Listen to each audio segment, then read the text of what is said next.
A minha nora, Jéssica, atirou-me um martini à cara e chamou-me egoísta.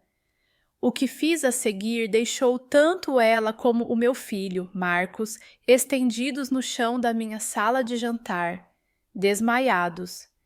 Mas antes de chegar a esse momento, preciso de recuar 3 semanas, ao dia em que a minha vida virou do avesso.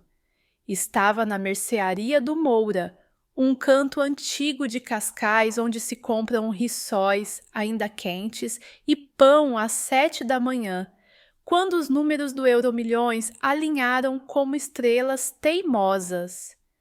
O talão que trazia nas mãos, amarrotado de tanto nervoso, tinha me acabado de tornar 2 milhões de euros mais rica. 2 milhões.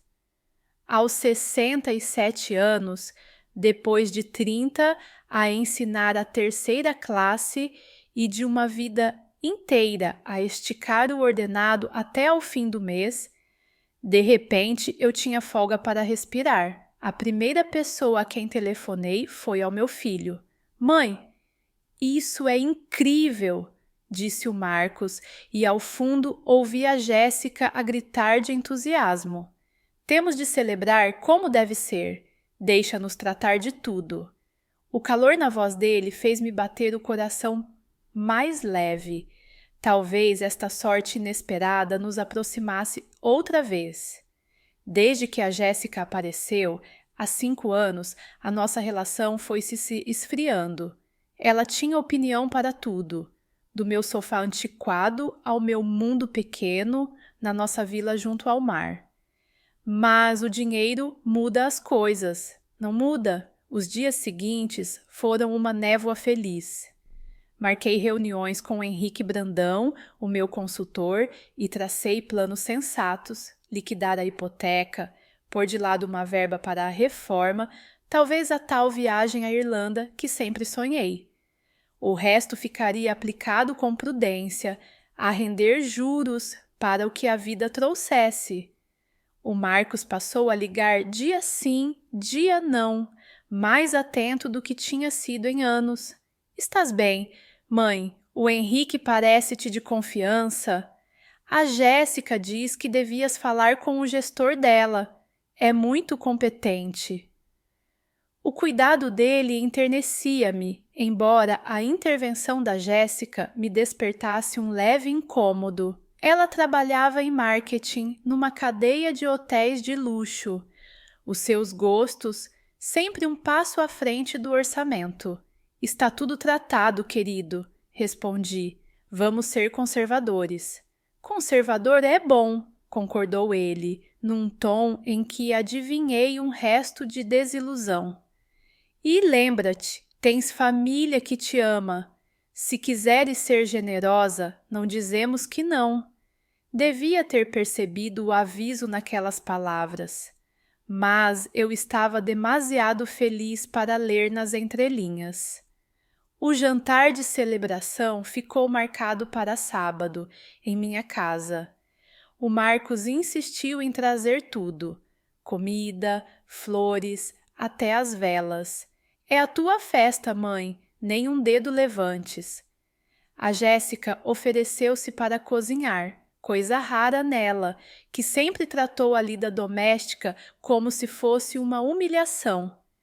À medida que o dia se aproximava, a minha alegria voltava a desabrochar. Talvez lhes tenha julgado mal as intenções. Talvez este dinheiro fosse a ponte para recompor a nossa família. Na sexta, limpei a casa. Já de si impecável. E no sábado fui ao cabeleireiro. O meu cabelo prateado ganhou forma, as mãos um verniz discreto. Comprei um vestido azul marinho de flores miúdas, o objeto mais caro que adquiri para mim em muitos anos. Às 5, a mesa estava posta com a louça da minha mãe, as velas acesas, as pérolas da minha avó nas orelhas, Eu, composta entre esperança e gratidão por esta segunda oportunidade de felicidade. A campainha tocou à hora certa. O Marcos entrou com sacos e um ramo de rosas. Atrás dele, a Jéssica trazia uma pasta rígida, demasiado séria para uma festa de família. Dia de festa, mãe, disse ele, beijando minha face. A Jéssica sorriu e deu-me um abraço rápido, mais carinho do que me dera em anos. São lindas, disse eu sobre as rosas. Não era preciso tanto. Nada é demais para a nossa vencedora, respondeu ela. O tom, polido demais, fez-me observá-la melhor. Blusa branca engomada, calças escuras, um ar de reunião de negócios. A pasta, pousada junto à cadeira, parecia um presságio. Ainda assim, a noite desenrolou-se como um quadro perfeito. O Marcos não cozinhou, encomendou ao Le Laurier, o francês caro de Lisboa, onde um prato custa mais do que a minha lista semanal do supermercado. A Jéssica, para meu espanto, elogiou a casa. Sabe, Margarida, isto tem mesmo charme, muito autêntico. Margarida. Nunca antes me tratara pelo primeiro nome, sempre a mãe do Marcos, quando não me ignorava. Devia ter reconhecido ali a primeira jogada. Ergui o copo de vinho que o Marcos trouxera, etiqueta chique, preço que preferi não imaginar. Isto é tudo tão atencioso. Tu mereces, disse ele, erguendo o seu copo. A mãe. E a família que cuida da família. Brindamos. Senti os olhos picarem de emoção. Era isto que eu queria há tanto. Nós três, uma mesa, um momento de pertença. Rimos com as minhas histórias sobre a confusão no banco quando fui confirmar o prêmio. O Marcos escutou os meus planos com aparente aprovação. Muito sensato, anuiu. Talvez até demasiado. Com esse dinheiro, podias ajudar pessoas, fazer a diferença na vida de quem te é querido. Hei de ser generosa, disse, pensando na paróquia, no banco alimentar. Quem tem mais, partilha. Foi então que eles trocaram um olhar, rápido, afiado, coordenado, o gênero de gesto que não se improvisa. A faca entrou na mesa quando o Marcos pousou o garfo e assumiu um tom grave. Mãe, há algo de que queremos falar contigo. Família ajuda a família. E eu, enfim, entendi. O jantar caro, a simpatia repentina, as chamadas frequentes, tudo conduzia àquele instante. Queriam alguma coisa. O quê? Perguntei, com um nó no estômago. A Jéssica abriu a pasta. De lá saiu um dossiê grosso. É um pouco complicado, mas vais perceber. Empurrou-me um mole de papéis. Mesmo de cabeça para baixo, vi números por todo o gálado e o timbre de um escritório de advogados que desconhecia. A Jéssica tem tido uns contratempos financeiros, começou o Marcos num tom cuidadoso. Nada de grave, fluxos de caixa que se descontrolaram. Folheei. Soluções de crédito Premier endereçado a Jéssica Walsh. No fundo da página, um número que me fez tremer as mãos. 847.000 euros em dívida. Levantei a cabeça devagar. A Jéssica fitava-me como um gato que já escolheu a presa. Como é que isto é possível? É complicado, começou ela. Não, não é. Isto diz que deves quase 1 milhão. Como é que alguém da nossa idade acumula assim? Um músculo saltou-lhe na face. Da nossa idade? Tenho 38, Margarida. Estou a construir a minha carreira. Às vezes é preciso investir. Voltei às páginas. Hotéis de luxo, restaurantes caros, lojas de alta costura, leasing de um BMW com mensalidade que ultrapassava qualquer carro que eu tivesse sonhado comprar. Aquilo não era investimento, era indulgência. E queres que eu pague? Saiu-me mais ríspido do que pretendia. O Marcos pousou a mão sobre a minha. Mãe, ganhaste 2 milhões. A Jéssica cometeu erros, mas agora é família. Família ajuda a família. As palavras que te ensinei, voltadas contra mim, pensei. O meu filho, o menino por quem sacrificara tudo, já não era o que eu reconheço. Margarida, disse a Jéssica, a voz doce como mel. Tens 67 anos, vives de forma simples. A casa está paga. O que vais fazer com 2 milhões? O atrevimento tirou-me o fôlego. O que eu ia fazer com o meu dinheiro? Viver, pela primeira vez, sem medo do fim do mês. Viajar, ter segurança. Talvez um dia ajudar os netos, se algum dia os tivesse. Vou viver com ele, respondi, baixa mas firme. É a minha reforma. Vamos ser realistas, mãe, insistiu o Marcos, a impaciência à superfície. Com a pensão e os rendimentos de metade desse valor, vivias mais do que bem. Podias ajudar a Jéssica e ainda ficavas descansada para a vida. O meu estilo de vida, como ele lhe chamou, soava de repente a sentença. Como se a simplicidade provasse que eu não merecia mais. Pousei os papéis, olhei de um para o outro e pela primeira vez vi sem véus. O jantar, o vinho, a súbita ternura, tudo um teatro para chegar a esta cobrança. Não celebravam a minha sorte, faziam contas à minha custa. E se eu disser que não? O silêncio respondeu por eles. O nosso vínculo dependia do meu cheque. Se disseres que não, soltou a Jéssica um riso de vidro a estalar. Mostra bem que tipo de pessoa és. Senti um frio no peito. E tu, Jéssica, que tipo de pessoa és? A que chama investimento a bolsas de 23 mil e noites no Four Seasons? Não percebes o meu setor, e rebateu. Imagem conta. No teu trabalho, que perdeste há 3 meses, devolvi.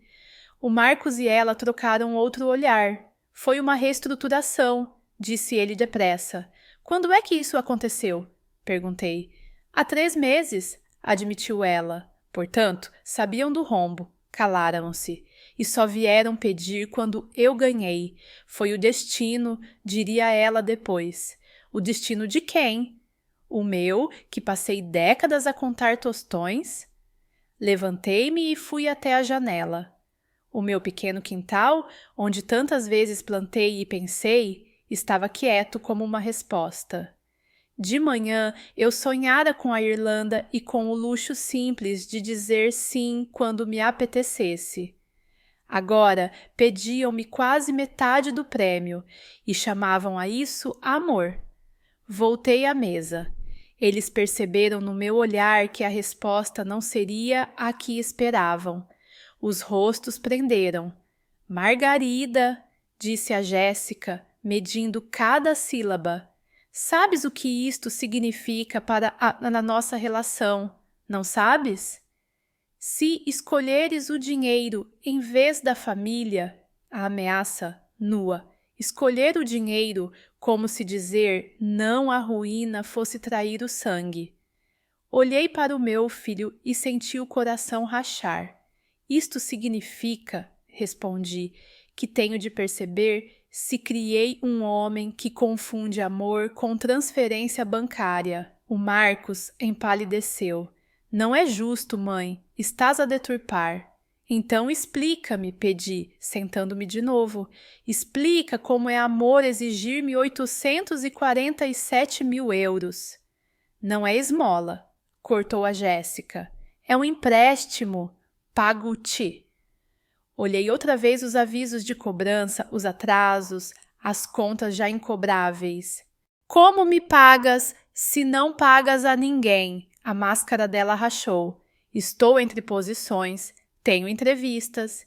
E por que não me ligaram antes? Perguntei.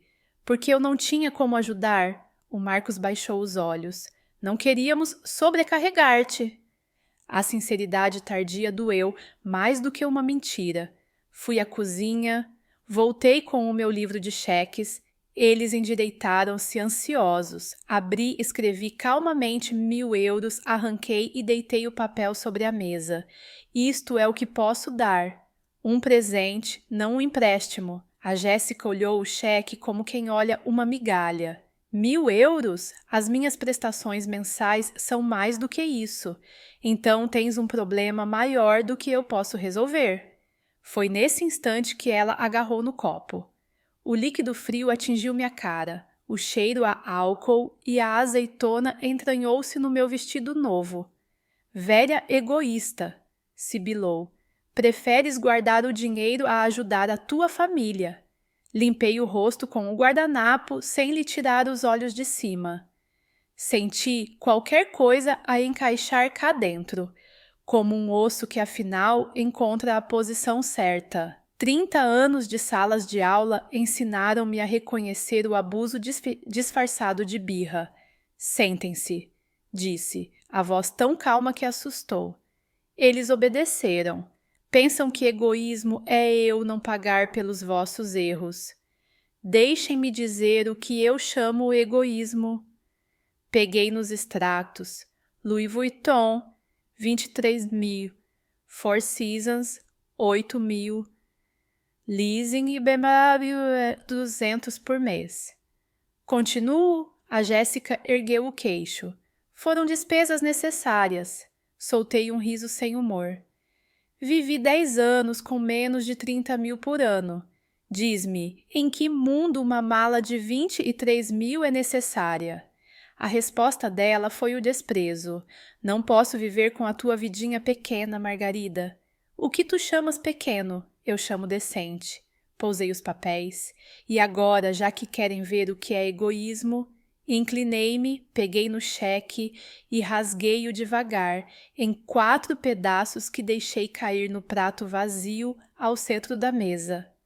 A Jéssica ficou boquiaberta. O Marcos perdeu a cor. Eu finalmente recuperei a minha. Se está a ver este vídeo, subscreva o canal e diga nos comentários de onde nos acompanha. A sua voz conta e ajuda esta história a chegar mais longe. Levantei-me. Vão sair da minha casa. Vão resolver a vossa vida sem o meu dinheiro e vão pensar bem se querem uma relação comigo pelo que sou e não pelo que posso dar. A noite, lá fora, parecia ter parado para ouvir a nossa respiração. Eles não sabiam ainda, mas a partir dali eu já não era a Margarida que aceitava migalhas. Acordei no domingo com uma ligeira dor de cabeça e uma certeza límpida. A mulher que foi regada a martini na noite anterior acabou ali. Pendurei o vestido ainda úmido na casa de banho, o cheiro a vodka e azeitona agarrado ao tecido como um lembrete teimoso, e fui pôr água ao lume para o café. O telemóvel não parava de vibrar desde as 7. 17 chamadas do Marcos, 12 da Jéssica, mensagens a pingar como torneira mal fechada. Mãe, exageramos, liga-me. Somos família, isto não pode ficar assim. A Jéssica está arrependida. Apaguei tudo sem responder. Passei anos a atender ao primeiro toque, a correr quando me chamavam. Essa Margarida reformou-se ontem. Sentei-me na cozinha, a luz de cascais a entrar pela janela, e abri o caderno onde costumo fazer listas de compras. Escrevi no alto, proteção, debaixo 3 linhas, dinheiro, provas, silêncio. Acabei o café, folheei o jornal todo, um luxo de tempo que me soube aferiado, e marquei o número do Henrique Brandão. Margarida, como está a viver esta novidade? A voz dele saiu morna, conhecida. O Henrique trata das minhas economias há 15 anos, sempre comedida, sempre clara. Estou preparada, Henrique, quero mexer nos planos. Metade do prêmio vai para um fundo irrevogável, algo blindado contra pressões, exigências, caprichos, e quero perceber como faço já. Houve uma pausa breve do outro lado. Irrevogável é a palavra certa, mas pesa, não se volta atrás. É essa a ideia. Aprendi de ontem para hoje o peso do meu apelido quando vem acompanhado de uma conta gorda. Não quero passar o resto da vida a justificar o que é meu. Percebo. Tenho disponibilidade amanhã às 10. E, Margarida, é uma escolha prudente. Muitos vencedores do Euromilhões não imaginam a maré que vem atrás do dinheiro. Despedi-me e, antes que o impulso me fugisse, liguei à minha irmã Carolina, que vive em Braga. 5 anos mais velha do que eu, língua afiada, coração que nunca me falhou. Então, milionária, como lateja esse coração? Começou sem cerimônia. Educado, Carolina, e mais esperto. Contei-lhe tudo. O jantar, os papéis, o número 847.000, o copo, o insulto, o cheque rasgado. Silêncio do outro lado. Depois. 847.000. A Jéssica gastou isso a fazer imagem? Fez aspas no ar pela voz. Imagem de quê? De desgoverno? Margarida, nenhum emprego sério pede malas de 23.000. Ri pela primeira vez desde a noite anterior. Disse-lhes o mesmo, mais ou menos. O telemóvel apitou. Nova chamada do Marcos. Recusei. Eles vão insistir, vaticinou a Carolina. Agora que deixaste de ser invisível e passaste a solução, não te largam. Pior, vão tentar vir por cima, com ameaças, com histórias. Faz-me um favor, escreve tudo, hora, gesto, palavras. Se for preciso, mostras. Terminei a chamada com a sensação de que o meu lado professora tinha acabado de receber um plano de aula. Registro. Fui para a mesa da sala, peguei numa caneta azul e narrei a noite como se fosse uma redação.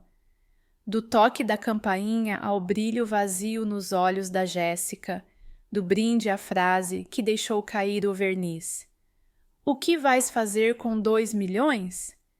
Escrevi o gesto do copo, o sal na pele, as 4 tiras do cheque a pousarem como penas no prato vazio.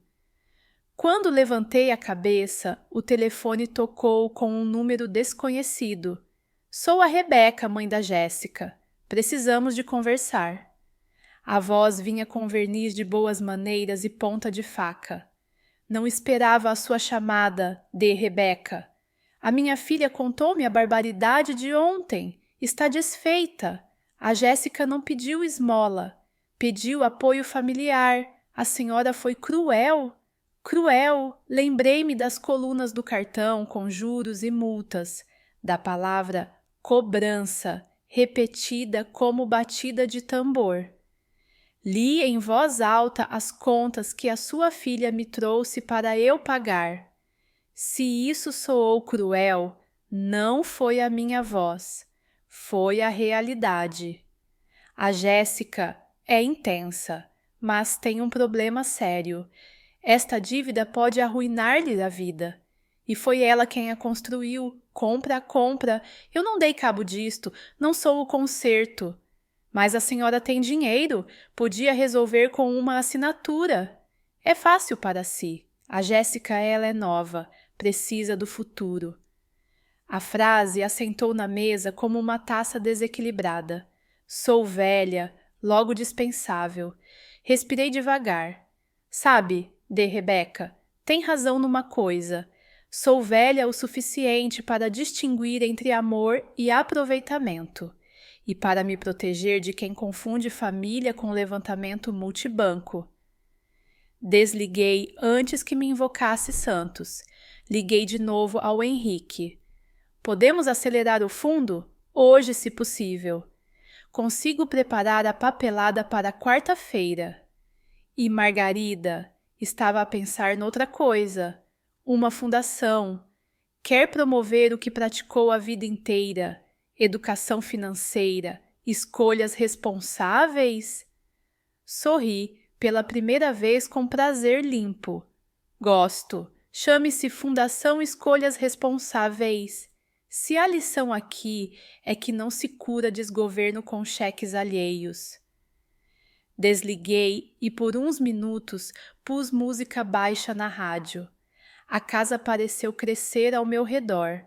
A liberdade às vezes não é grito, é silêncio. 2 dias correram sem chamadas atendidas. Na terça à tarde, alguém bateu a campainha com insistência. Abri a porta e encontrei um agente da PSP, farda impecável, boné na mão. Boa tarde, agente Martins, em que posso lhe ajudar? Recebemos um pedido de verificação de bem-estar. O seu filho está preocupado, diz que a senhora não atende. Atrás dele, o Marcos, encolhido no meu alpendre, fazia de menino aflito. Mantive a compostura. Estou muito bem, obrigada, agente, e escolhi não atender chamadas de pessoas que me atiram bebidas à cara. O agente desviou os olhos para o Marcos. A sua esposa atirou um copo à sua mãe? Foi um martini. Estava nervosa. A desculpa caiu-lhe da boca com o mesmo peso de sempre. Estar nervoso não justifica a agressão, disse o agente sereno. Olhou para mim. Deseja apresentar queixa, dona Margarida? Pensei. O gosto de fazê-lo seria doce, mas ainda não. Por agora, quero apenas que fique registrado. Vieram à minha casa exigir dinheiro. Quando recusei, a Jéssica atirou-me a bebida. O meu filho viu. O agente Martins escreveu num bloco. Senhor Marcos, a sua mãe não está em perigo. Está indisponível. Por favor, dê-lhe espaço. Quando a viatura partiu, o Marcos ficou. Mãe, isto está a fugir do controle. Podemos falar? Falamos no sábado, Marcos. Disseste-me tudo o que era preciso. Que o meu amor tem preço e que eu seria realista se pagasse. Eu não disse que não te amo. Ficaste calado quando me chamaram a um egoísta. E ficaste parado quando a tua mulher me atirou um copo. Abri a porta só o suficiente para a minha última frase passar. Quando quiseres falar sem a Jéssica e sem dinheiro no meio, escreve-me uma carta. No correio. De mão firme. Fechei. Na sexta, o carteiro trouxe um envelope timbrado. Araújo e Associados, Advogados. Lá dentro, uma peça jurídica tão criativa que parecia teatro. Insinuavam que eu sofria de influência indevida e que a minha recusa em cumprir deveres familiares levantava dúvidas quanto à minha competência. Exigiam que me submetesse à avaliação psicológica. Sentei-me, ri. Depois peguei no telefone. Henrique, é hoje, e além do fundo e da fundação, quero um advogado. Alguém que conheça direito do idoso e tenha estômago para asneiras deste calibre. No dia seguinte, entrei no escritório da doutora Sarah Chen, cabelos curtos, olhos que não perdem aresta. Dona Margarida, isto é de uma clareza rara. Não há aqui abuso do idoso, há tentativa de extorsão. Primeiro, pedem quase 1 milhão. Depois, quando a senhora resiste, tentam inverter o jogo com um susto jurídico. O que fazemos? Pedimos imediata improcedência por manifesta falta de fundamento e avançamos com processo por assédio, difamação e ameaça. Tem mensagens? Registros? Empurrei-lhe do caderno os apontamentos, as horas, a descrição do copo, até a frase da de Rebeca sobre eu ser velha. A doutora Chen leu depressa, sublinhando mentalmente. Temos corpo e temos a PSP a registrar a ocorrência. Isto ajuda. Na quarta-feira, às 10 em ponto, assinei no escritório do Henrique a criação do fundo irrevogável com 650 mil euros. Cada assinatura foi uma tranca numa porta. Depois, rubricamos a Fundação Escolhas Responsáveis, Estatuto Simples, Missão Direta. Formar, alertar, capacitar. O Henrique, ao levantar os olhos, sorriu-me como quem vê uma aluna que acabou a melhor redação da turma. Parece satisfeita, Margarida? Estou preparada. É diferente. Voltei a casa com a pasta ao colo, como quem traz um filho ao colo. Na entrada, um envelope registrado repousava no tapete. Era a citação. Audiência preliminar no Tribunal de Cascais, quinta-feira. Ri de novo. Mal sabiam eles que me fizeram um favor. Deram-me tribuna e juiz. Nessa noite escrevi uma carta curta a Carolina. Irmã, não temas, as costas estão direitas, metade está blindada, a outra metade tem dentes. Depois fechei o caderno e fui ao quintal. A luz do fim da tarde pousava nas folhas da minha horta como quem benze. Pensei na rapariga que eu fui, filha de merceeiros honestos, na professora que contei tostões, na mulher que ontem disse basta. Pensei, sobretudo, na próxima sala onde ia entrar. Um tribunal onde as palavras voltam a ter nome e peso. À porta de casa, antes de recolher, falei alto para me ouvir. Margarida, não te assustes com a altura da voz deles. Lembra-te da verdade curta. O que é teu, o que não é, não dês. E dormi pela primeira vez em muitos meses um sono de casa arrumada. Na manhã de quinta-feira, acordei cedo, vesti o meu fato azul marinho, o mesmo que durante 30 anos levei a reuniões de pais, e saí de casa rumo ao Tribunal de Cascais. O ar cheirava a maresia e a promessas de tempestade.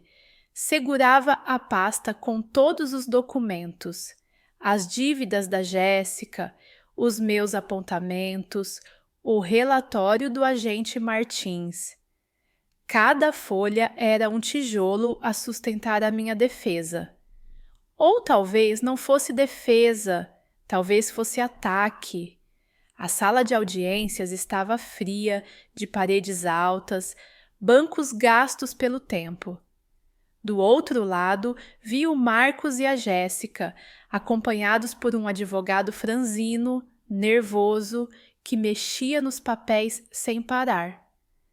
A Jéssica, altiva, usava um casaco caro, colar brilhante, como se quisesse provar que ainda tinha poder. O Marcos parecia esgotado, envelhecido 10 anos em 3 dias. Senti um aperto no coração, mas mantive a espinha direita. A juíza Helena Duarte, cabelos prateados, entrou com passo firme. A sua voz soou como martelo. Estamos aqui para analisar a alegação de abuso financeiro do idoso. O advogado da parte requerente, faça favor. O homem pigarreou. Excelência, a dona Margarida Thompson ganhou recentemente uma soma avultada e desde então tem tomado decisões irracionais. Recusa-se a apoiar a família em tempo de necessidade. Acreditamos que sofre de influências externas indevidas. A juíza ergueu uma sobrancelha. Indevidas? De quem? Do consultor financeiro, talvez, ou de outros que a querem isolar da família. A sala quase riu. A juíza manteve a compostura, mas os olhos dela cintilaram. Está a sugerir que procurar aconselhamento profissional é sinal de incompetência? Não, mas a recusa de ajudar demonstra falta de clareza. Foi a vez da minha advogada, doutora Sarah Chen, levantar-se, serenidade e firmeza. Excelência, gostaríamos de apresentar provas. Aqui estão as cartas de cobrança de quase 847 mil euros de dívidas da senhora Jessica Walsh, acumuladas ao longo de anos. Aqui estão mensagens de pressão, o relatório policial sobre a agressão cometida contra a dona Margarida e ainda registros que mostram que só depois do prêmio de lotaria é que decidiram pedir apoio. Durante 1 hora, a Sarah reconstruiu a história como se fosse uma peça de teatro. O jantar caro, o copo atirado, os olhares cúmplices, a ameaça velada. Cada detalhe era uma pedra lançada. A juíza folheou os papéis devagar. Depois olhou diretamente para a Jéssica. Confirma que deve quase 1 milhão de euros? Sim, mas tenho explicação. Não preciso. E quanto ao Sr. Marcos, confirma que pediu à mãe que pagasse essa dívida? Ele engoliu em seco. Sim, mas era para proteger a minha carreira. Carreira ou conveniência? A juíza não esperou resposta. Voltou-se para mim. Dona Margarida, qual foi a sua decisão? Recusei, porque esse dinheiro é a minha reforma. O que tenho não é para alimentar vícios de consumo. A juíza respirou fundo. Decisão sábia. Este caso é indeferido. E mais, aplico uma multa ao advogado por apresentar ação frívola. Senhora Jéssica, Senhor Marcos, está proibido qualquer contacto com a dona Margarida sobre questões de dinheiro. Qualquer violação resultará em crime de desobediência. Um murmúrio percorreu a sala. A Jéssica empalideceu. O Marcos baixou a cabeça. Senti uma onda de alívio a percorrer-me o corpo, misturada com tristeza. Ganhei, mas a que preço? À saída, a doutora Chen sorriu. Agora avançamos com o nosso processo por assédio e tentativa de extorsão. Com esta decisão, as provas são claras. No fim de semana seguinte, enquanto regava a minha pequena horta de ervas, o telefone tocou. Era o Henrique. Margarida, trouxe-lhe boas notícias. O tribunal já publicou o despacho. A sua posição está sólida. E, a mais, a Jéssica apresentou falência pessoal ontem. A dívida passou de 847 mil para mais de 900 mil com honorários de advogados. Senti uma satisfação estranha, quase cruel. E o Marcos? Separou contas, mas dizem que vai perder a autorização de segurança na empresa. Salário reduzido. Suspirei. Parte de mim queria consolar o filho, mas outra parte lembrava-se do silêncio dele quando o copo me atingiu. 3 dias depois, a Carolina enviou-me um e-mail com o link de uma notícia. Idosa de Cascais vence processo contra a família que tentou extorquir prêmio de lotaria. Li cada linha. O artigo relatava o caso, citava a decisão da juíza e mencionava a Fundação Escolhas Responsáveis. Nesse mesmo dia recebi chamada da RTP. Queriam entrevistar-me. Aceitei. No estúdio, disse apenas: o dinheiro não compra amor. Família é quem nos respeita sem pedir preço. E, às vezes, o maior ato de amor é deixar que cada um enfrente as consequências das próprias escolhas. A entrevista correu o país inteiro. No correio da manhã seguinte, havia cartas de idosos que se sentiram espelhados. Gente que dizia: obrigada por dar voz ao que vivemos. Alguns enviavam pequenas doações para a fundação. Na quinta-feira à noite a campainha tocou. Abri e encontrei o Marcos, sozinho, o rosto cansado, olhos fundos. Mãe, sei que não devo, mas precisava de falar. Se vieste pedir dinheiro, o tribunal já decidiu. Não, vim pedir perdão. Pedi o divórcio ontem.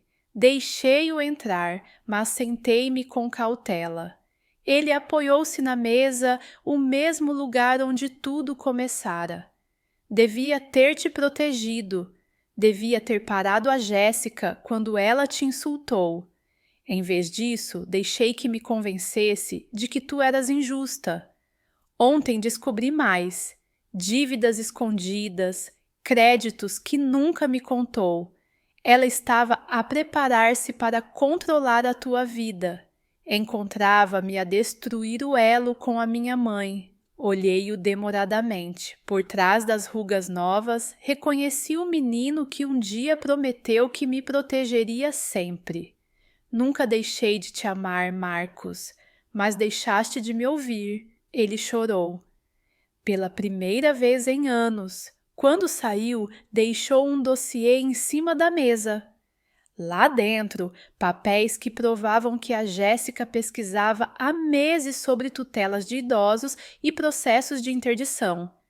Queria tomar posse da minha vida, prêmio ou não. O bilhete dele dizia apenas: Mãe, desculpa, estou contigo. Naquela noite fechei o dossiê e olhei para a janela.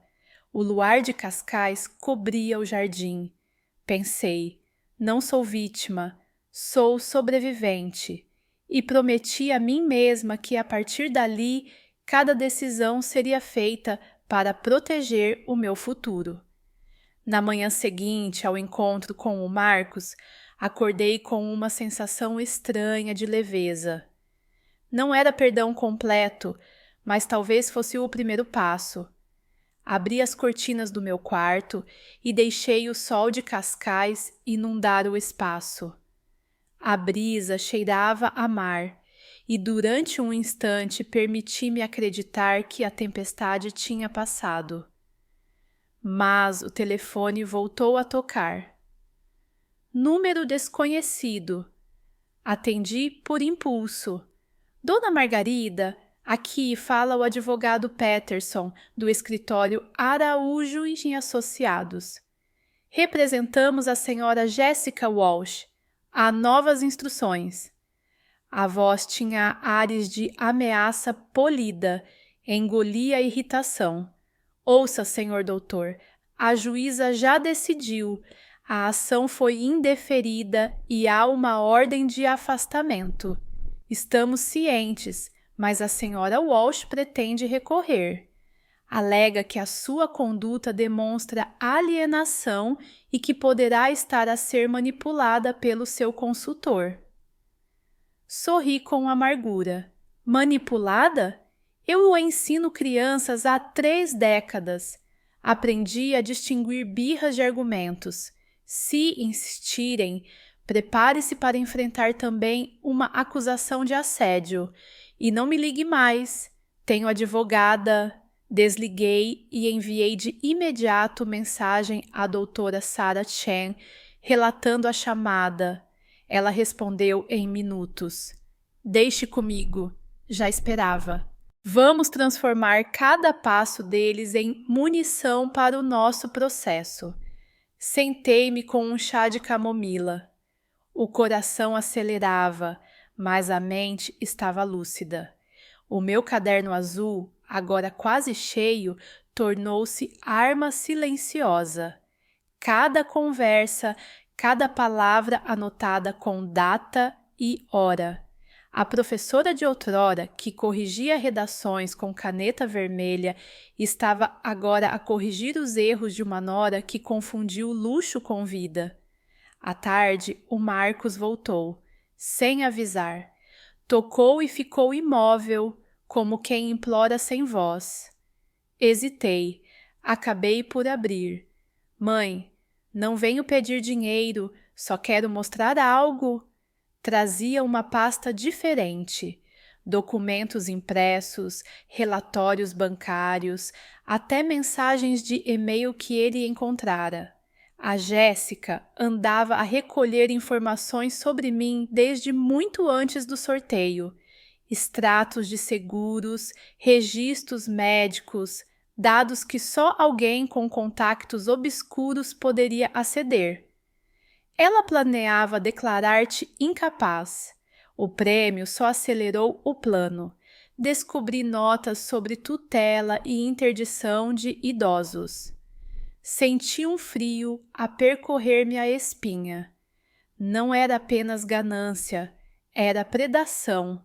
A Jéssica estudava-me como quem avalia uma presa. E tu sabias? Perguntei. Não, só percebi agora, ao vasculhar os ficheiros para o divórcio. Mãe, errei muito, mas preciso que acredites que nunca faria parte disto.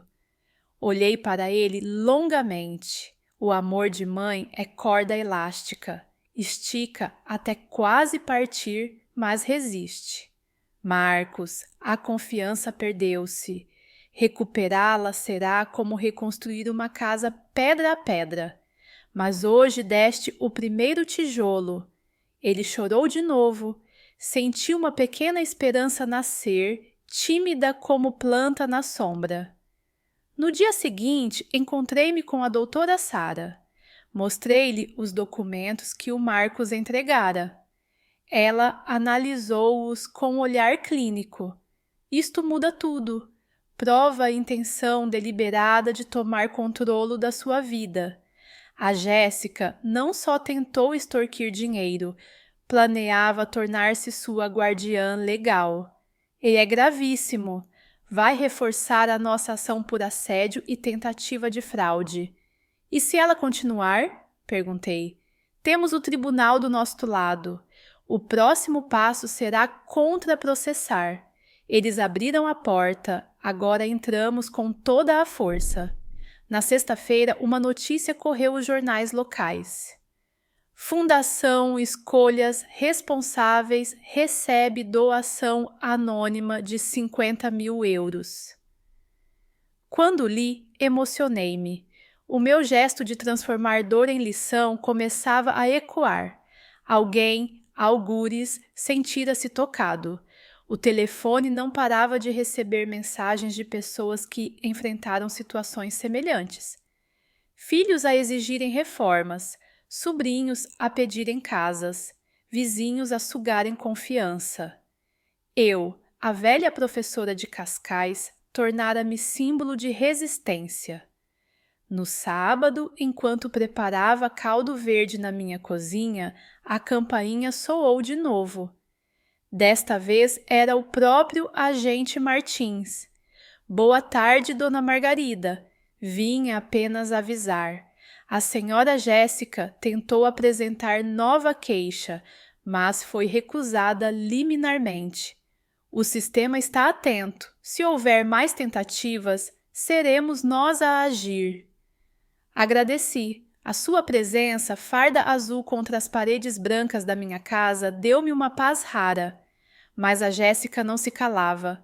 Na segunda-feira seguinte, recebi uma carta anônima no correio. Isto não acabou. Vais arrepender-te de virar as costas à tua família. J. Guardei no dossiê. A cada ameaça, um novo tijolo na muralha. Dias depois, chegou a primeira audiência do nosso contraprocesso. A sala estava mais cheia, jornalistas curiosos. A doutora Sara abriu com firmeza. Excelência, provaremos hoje que a senhora Margarida foi alvo de uma campanha de manipulação financeira, pressão psicológica e até agressão física. A tentativa de inverter esta narrativa foi apenas mais uma estratégia abusiva. Apresentou fotografias do meu vestido manchado, cópias dos extratos, a carta da mãe da Jéssica, onde dizia que eu já não precisava de dinheiro por ser velha. Cada prova era um prego no caixão da arrogância deles. O advogado da outra parte tentou interromper, mas a juíza Duarte não lhe deu espaço. Basta! O tribunal não é palco para encobrir luxos insustentáveis. No intervalo, sentei-me num banco de madeira e observei o Marcos ao fundo. Ele não falava com a Jéssica, mantinha distância.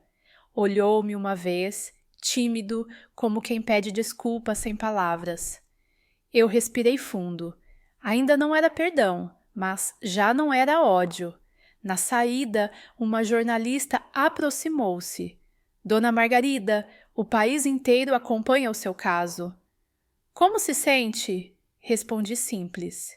Sinto-me forte, porque descobri que a verdadeira riqueza não são números na conta, mas a liberdade de dizer não quando tentam comprar o nosso amor. As câmaras registraram. A minha voz ecoou naquela noite em noticiários. Recebi dezenas de cartas de idosos que, pela primeira vez, ousaram resistir a familiares exigentes. Alguns diziam: se a Margarida conseguiu, eu também consigo. Cheguei a casa tarde, cansada, mas em paz. No meu quintal, a lua iluminava a horta de salsa e coentros. Pensei em tudo o que perdera: confiança, inocência, ilusões, mas também no que ganhara: voz, respeito, coragem. Peguei numa folha de papel e escrevi: plano de vida. 1. Proteger-me. 2. Ensinar. 3. Viver. Coloquei na porta do frigorífico como lembrança diária. Naquela noite adormeci com a certeza de que a batalha estava longe do fim. A Jéssica não desistiria facilmente, mas eu também não, e pela primeira vez em muito tempo não tinha medo. Na semana seguinte à audiência, o silêncio instalou-se como nevoeiro. Nem chamadas, nem cartas. Por momentos, pensei que talvez a Jéssica tivesse finalmente desistido.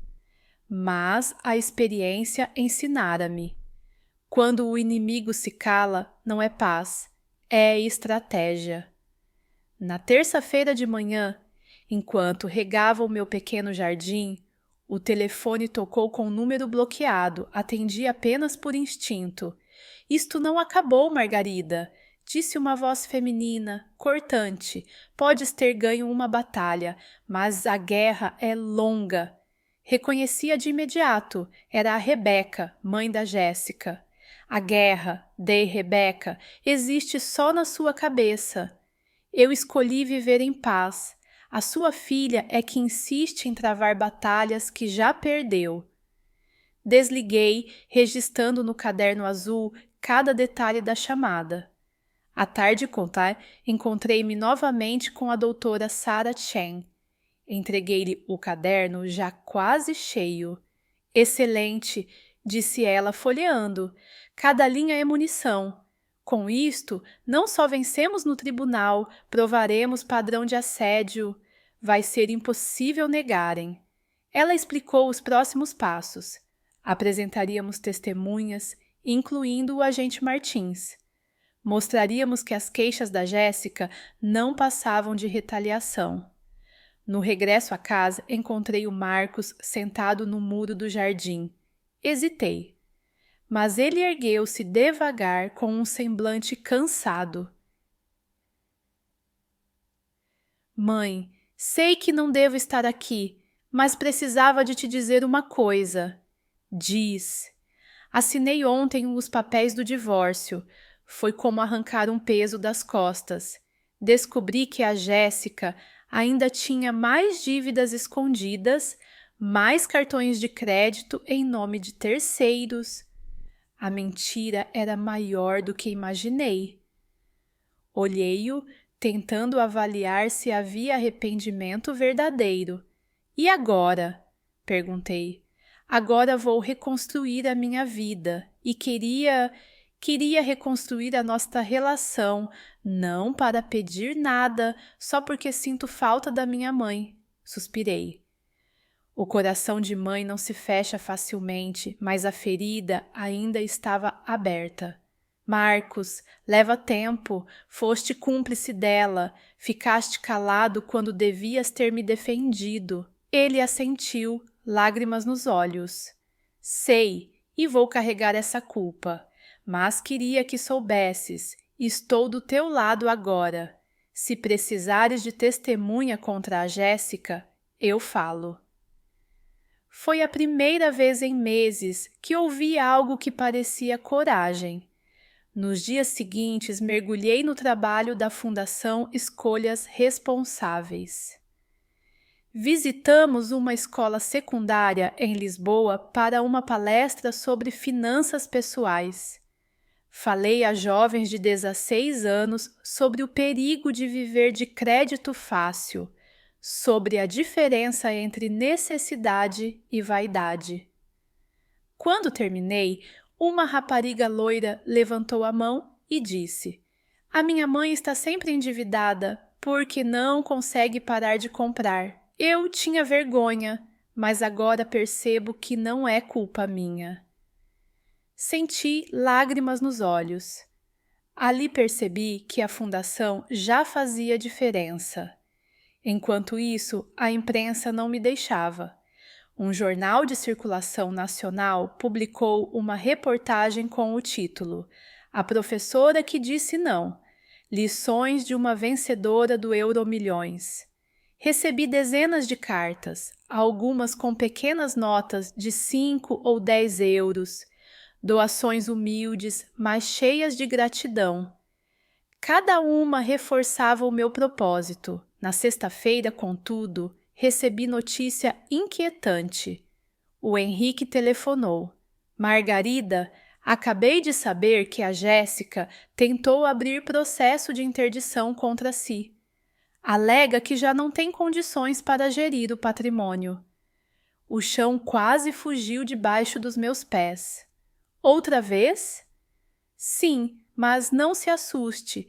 Com os documentos que já temos, vai cair. A doutora Sara já está a preparar resposta." E, de facto, no Tribunal de Cascais, a juíza Duarte voltou a pôr ordem. A audiência foi rápida.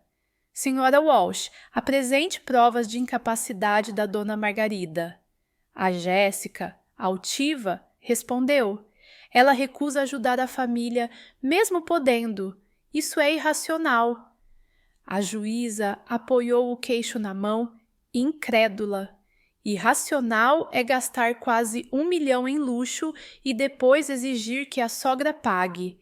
Pedido indeferido, a sala murmurou. A Jéssica saiu com olhar de ódio, mas sem palavras. No corredor, o Marcos aproximou-se de mim. "Mãe, viste? Ela já não tem armas." Olhei-o firme. "Cuidado, Marcos, o desespero inventa armas novas." Nessa noite, em casa, sentei-me a escrever uma carta longa, não para enviar, mas para mim. Expliquei ali todas as minhas dores, o abandono, a traição, a solidão, mas escrevi também a descoberta da força que nunca soube ter. Quando terminei, dobrei a carta e guardei no dossiê azul. No domingo, a RTP transmitiu uma reportagem sobre a fundação. Mostraram imagens minhas no quintal, com as mãos sujas de terra e um sorriso discreto. A jornalista disse: "Aos 67 anos, Margarida ensina o país a resistir ao abuso financeiro." Recebi chamadas de colegas de escola que não via há décadas. Todos diziam a mesma coisa: orgulho. Mas o que mais me surpreendeu foi receber no correio uma carta sem remetente. Dentro, um cheque de 50 mil euros para a fundação. Apenas uma nota. "A sua coragem inspirou-me. Continue." Chorei sozinha na cozinha. Pela primeira vez em muito tempo, chorei não de raiva ou medo, mas de gratidão. Na segunda-feira, a doutora Sara ligou. "Prepare-se, Margarida. O julgamento principal do nosso processo de assédio e extorsão será marcado para breve. Temos provas sólidas. Esta será a etapa final. Olhei pela janela. O mar de Cascais brilhava ao longe. Pensei no destino. Como um bilhete amarrotado se transformou em guerra e, ao mesmo tempo, em libertação. Fechei os olhos e disse para mim mesma: eles queriam ver egoísmo, vão aprender o significado de justiça. A manhã do julgamento chegou com o céu encoberto. O vento soprava frio pelas ruas de Lisboa, como se a própria cidade pressentisse o peso do que iria acontecer. Acordei cedo, vesti o meu fato azul marinho e coloquei os brincos de pérola da minha avó. Cada gesto era ritual, armadura contra a tempestade que me esperava. No átrio do tribunal, a doutora Sarah Chen recebeu-me com um sorriso firme. Hoje é o dia, dona Margarida. Temos todas as provas, todas as testemunhas. Eles não têm como escapar. Sentamo-nos na sala principal. Do outro lado, a Jéssica apareceu com um vestido demasiado chamativo para a ocasião, como se fosse a estrela de uma peça de teatro.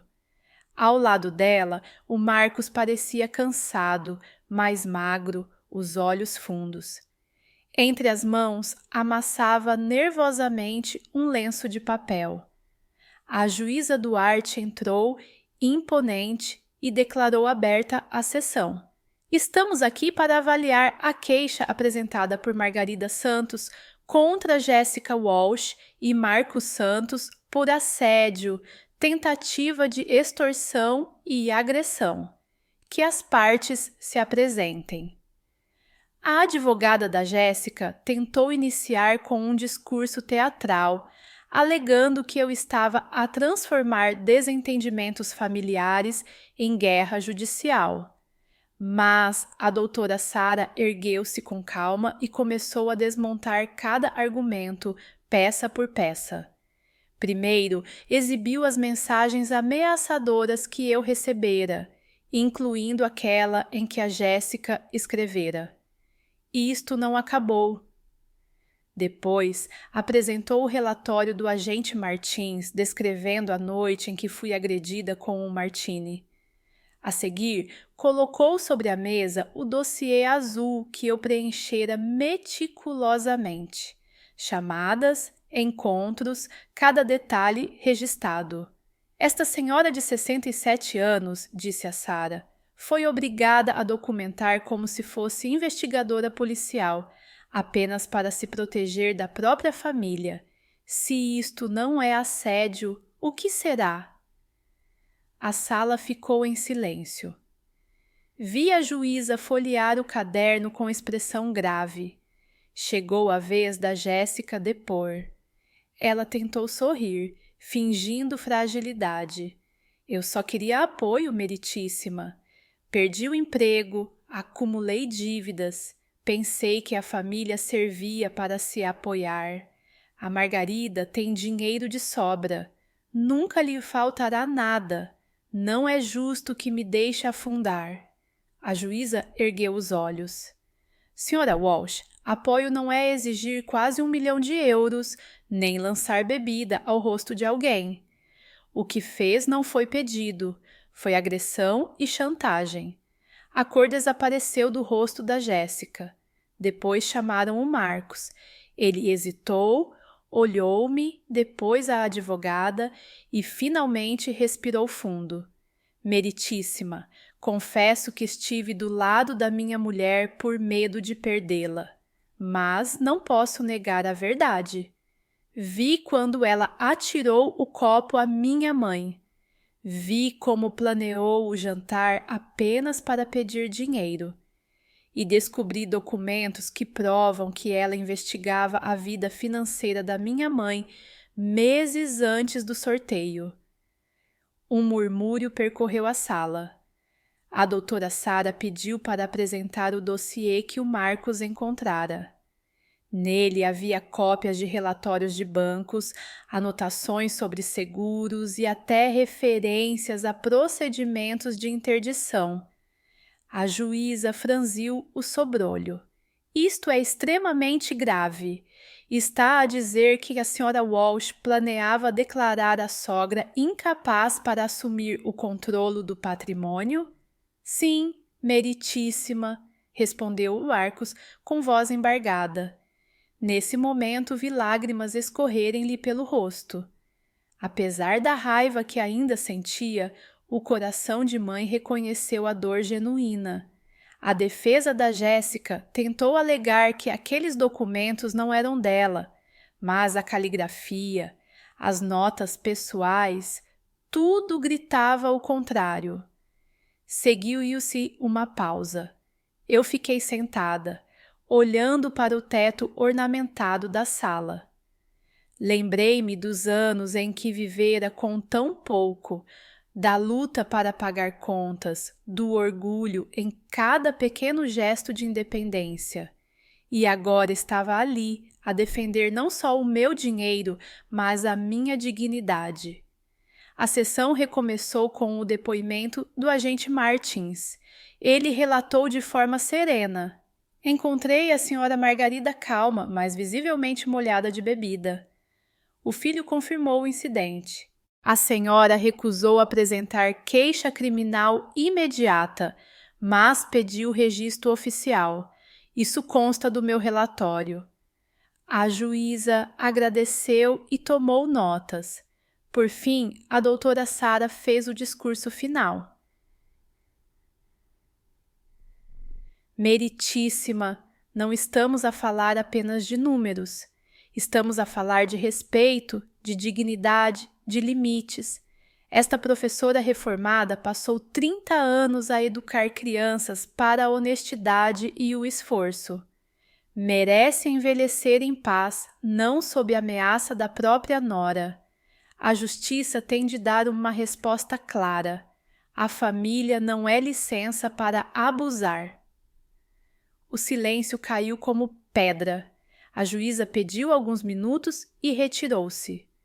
O coração batia-me tão forte que parecia ecoar na sala. Quando regressou, trouxe consigo a sentença. Após análise, o tribunal decide arquivar todas as acusações da senhora Walsh contra a senhora Margarida Santos, considerando-as infundadas e maliciosas. Mas reconhece-se o assédio, a tentativa de extorsão e a agressão cometidos. A senhora Walsh deverá pagar indemnização de 50.000 euros por danos morais e está proibida de contactar a senhora Margarida, sob pena de prisão. O senhor Marcos Santos não será penalizado criminalmente, mas receberá advertência formal pela cumplicidade. Caso reincida, será responsabilizado. A sala explodiu em murmúrios.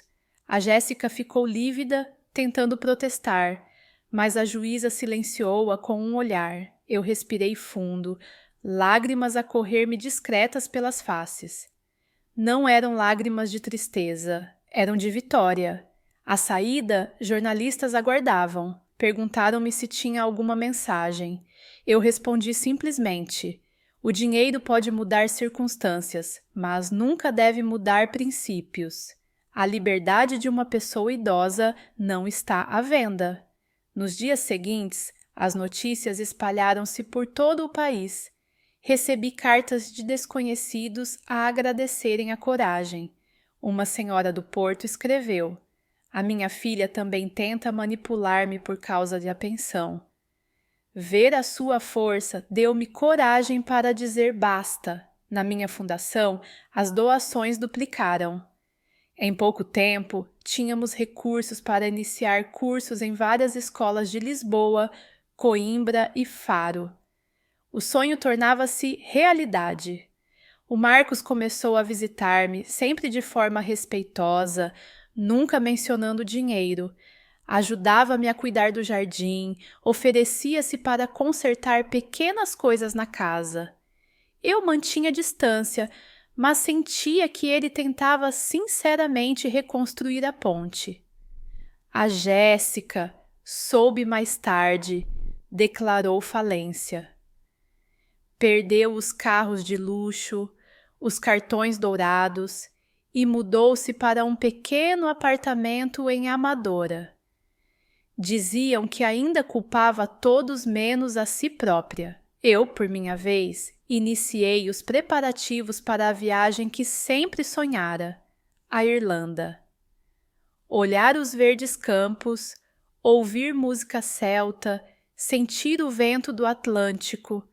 Pela primeira vez em décadas, o futuro era meu e apenas meu. Na última noite antes da partida, sentei-me na varanda, olhando as estrelas sobre o Tejo. Pensei em tudo, no bilhete premiado, no jantar fatídico, no copo de martini, na humilhação transformada em força. Sorri. A vida dera-me uma segunda chance e eu agarrara-a com unhas e dentes. Obrigada, destino, murmurei. Obrigada por me mostrares que nunca é tarde para recomeçar. A manhã em que parti para a Irlanda nasceu clara, com o céu azul sobre Lisboa e uma brisa fresca vinda do Tejo. Carregava apenas uma mala média, escolhida com cuidado. Não precisava de muito. Alguns vestidos, um casaco quente, os livros que sempre quis reler e o caderno onde escrevia memórias. Ao atravessar o aeroporto, senti-me mais leve do que em qualquer outra fase da vida. Não era apenas o peso físico reduzido, mas a ausência daquele fardo invisível que durante anos me apertara o peito, o medo de não ser suficiente, o receio de desagradar, a ânsia de agradar para ser aceite. Quando o avião levantou o voo, vi Lisboa a encolher na janela. A ponte 25 de abril, as colinas com casas brancas e telhados cor de tijolo, o brilho do rio, tudo parecia uma pintura a despedir-se de mim. Pensei em quantas vezes sonhara em viajar e como sempre encontrara desculpas. Dinheiro, trabalho, responsabilidades. Agora, aos 67 anos, fazia finalmente aquilo que muitas pessoas só ousam desejar em silêncio. Em Dublin, o vento trouxe-me o cheiro salgado do mar e o som distante de gaitas de foles misturado com conversas em pubs animados. Caminhei pelas ruas de pedras antigas, maravilhada com as portas coloridas e os jardins floridos. Naquela primeira noite, sentei-me num restaurante simples e pedi um guisado tradicional. O sabor era forte, reconfortante e lembrei-me da sopa que a minha mãe fazia nos invernos frios em Lisboa. As lágrimas vieram sem que eu quisesse, mas não eram de tristeza. Eram de gratidão por ainda poder sentir, sonhar e construir memórias novas. Os dias seguintes foram de descobertas. Vi as falésias de Moher, onde o Atlântico se lançava em ondas gigantes contra a pedra.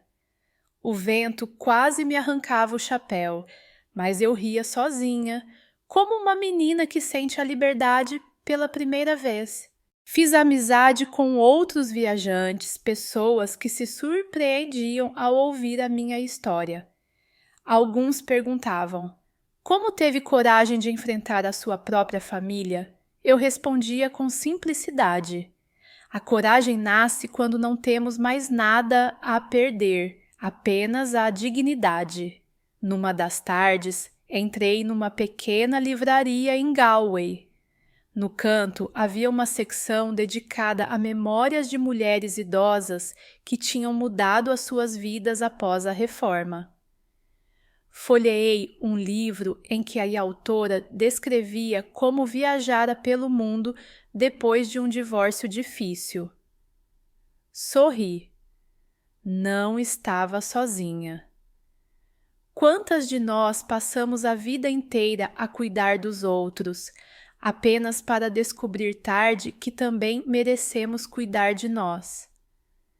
Recebia cartas e mensagens todos os dias através da fundação. Jovens que aprendiam a controlar as finanças, idosos que finalmente diziam não a familiares abusivos, professores que usavam os materiais para ensinar em escolas. Cada palavra me enchia de orgulho. Eu não era apenas uma mulher que ganhara na lotaria, tornara-me símbolo de resistência contra a manipulação. Entretanto, o Marcos enviava cartas escritas à mão. Não falava de dinheiro, apenas de lembranças da infância. Os passeios ao Jardim da Estrela, os bolos que eu fazia aos domingos, o cheiro da roupa lavada a secar ao sol. Cada carta era um pedido silencioso de perdão. Demorei a responder, mas um dia escrevi de volta. A porta está entreaberta. Cabe a ti atravessá-la com humildade. Soube pelos jornais que a Jéssica continuava a lutar em tribunais menores, tentando arrastar processos que nunca tinham fundamento. A falência fora declarada e agora vivia num apartamento modesto em Amadora. Havia perdido o brilho arrogante, mas não a obstinação. Era como se não soubesse viver sem procurar conflito. Numa noite tranquila, em Cork, sentei-me à beira do rio Lee, com as luzes da cidade refletidas na água. Escrevi no meu caderno: a verdadeira fortuna não está no dinheiro, mas na liberdade de escolher. Ganhei 2 milhões, mas o que realmente conquistei foi a coragem de dizer não, de proteger o meu valor, de ser fiel a mim mesma. Quando regressei a Portugal semanas depois, encontrei a casa tal como a deixara. As flores do jardim estavam mais vivas, como se também tivessem resistido em minha ausência. O vizinho, o Sr. Almeida, trouxe-me pão fresco e disse: Dona Margarida, toda a rua fala da sua história. É inspiração para muitos. Senti orgulho, mas também uma responsabilidade nova, usar a minha voz para ajudar outros a não caírem em armadilhas de chantagem emocional. O tempo passou. O processo contra a Jéssica foi encerrado com derrota definitiva dela. O advogado perdeu a licença e o meu nome tornou-se sinônimo de resistência em programas de televisão. Fui convidada para conferências sobre literacia financeira e envelhecimento digno. Eu, uma simples professora reformada, agora falava para auditórios cheios. Numa dessas conferências, disse algo que ficou marcado. A idade não nos torna invisíveis. A idade dá-nos experiência, e essa experiência é escudo. Ninguém tem o direito de transformar os idosos em cofres a explorar. O respeito não se compra com heranças ou cheques. O respeito constrói-se. Ao ouvir os aplausos, pensei na minha mãe, que sempre dizia: quem tem pouco e partilha, dá muito. Quem tem muito e exige mais, acaba sozinho. Percebi como ela estivera certa. O Marcos acabou por se divorciar, perdeu parte dos bens, mas ganhou uma liberdade que há muito não tinha. Veio visitar-me um domingo, trouxe flores simples e, ao vê-lo hesitante à porta, abri os braços. Ele abraçou-me como há anos não fazia. Mãe, prometo que nunca mais deixarei que alguém se coloque entre nós. Chorei. Não pelo passado, mas pelo futuro que ainda podíamos reconstruir. As semanas seguintes foram serenas. Continuei a viajar por Portugal, conhecendo cidades que, apesar da proximidade, nunca tinha visitado. Évora, com os templos romanos, Braga, com as igrejas antigas, o Algarve, com praias douradas. Sentia-me turista no meu próprio país, redescobrindo tudo com olhos renovados. Numa tarde em Coimbra, entrei numa igreja silenciosa. Acendi uma vela não por fé, mas por gratidão. Pensei em tudo o que perdera e em tudo o que ganhara. Talvez fosse isso a vida, um balanço constante entre dores e conquistas. Na volta para Lisboa, parei numa ponte e observei o pôr do sol sobre o Tejo. As cores alaranjadas refletiam-se na água, lembrando-me que cada fim é também um começo. Respirei fundo e sorri. O destino dera-me uma surpresa com aquele bilhete premiado. Mas o verdadeiro prêmio fora descobrir que ainda podia escrever a minha própria história. E que, mesmo depois de traições e lutas, era possível renascer. Quando cheguei a casa, sentei-me no jardim com uma chávena de chá nas mãos.